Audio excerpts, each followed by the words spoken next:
Okay, so you know how everyone's always talking about retiring abroad? Yeah. Sounds pretty amazing, right? Right. Like trading your snow shovel for a beach umbrella? Exactly.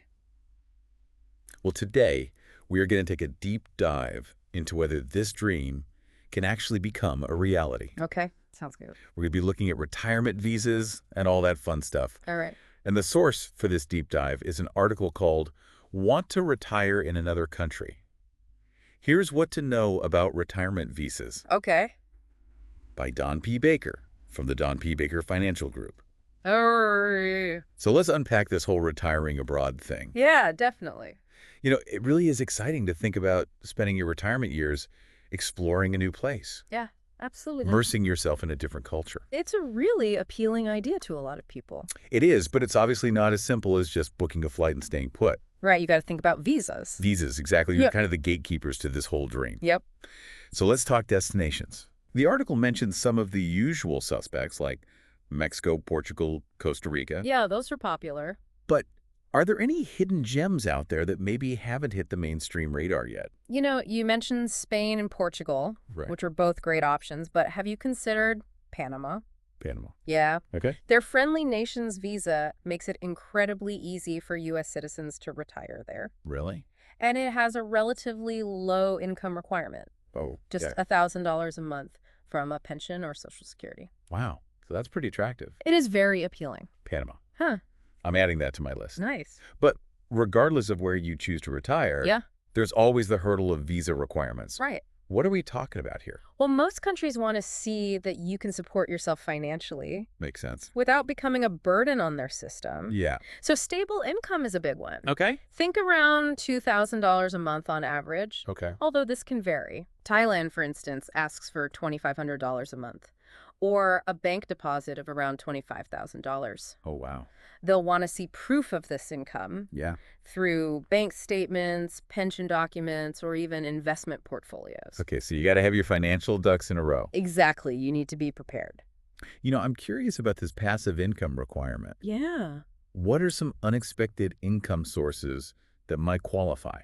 Well, you can think outside the box a little bit. Okay. So things like rental income from a property you own, Okay. royalties from a book you wrote, Huh. Interesting. or even dividends from investments. Okay. Basically, if you have money coming in regularly without actively working, that can often count towards fulfilling those income requirements. That's good to know. Yeah. So it's not just about that traditional pension check. Right. And speaking of costs, healthcare is obviously another big piece of the puzzle. Absolutely. So let's talk about how insurance plays into this whole retirement visa situation. Okay, so some countries like Portugal, they offer access to their public healthcare system once you become a resident. Oh, that's nice. But in other places, you might need to rely on private insurance. Okay. And the costs can vary dramatically. Right. So it's crucial to factor this into your budget. Yeah, for sure. I mean, for instance, in Costa Rica, while the cost of living is relatively low, Mm-hmm. private health insurance can be surprisingly expensive, Wow. especially as you get older. That makes sense. Healthcare costs are a significant factor no matter where you retire. For sure. Now, the article mentioned something really intriguing. Yeah. The possibility of gaining permanent residency or even citizenship through certain retirement visas. Right? Is that a common goal for retirees? It's a huge perk for some people. Yeah. It's not just about retiring to a beautiful country. Right. It's about potentially opening up a whole new chapter of life. Yeah. Take Portugal's D7 visa, for example. Okay. After 5 years on this visa, you can actually apply for Portuguese citizenship, Look.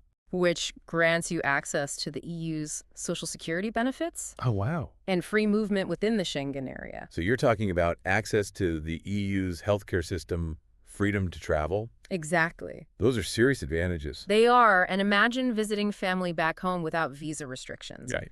These are the real-life advantages that a second citizenship can offer. I'm starting to see the appeal. Yeah. But let's be realistic for a moment. Okay. Retiring abroad, even with a visa, means adjusting to a new way of life. Absolutely.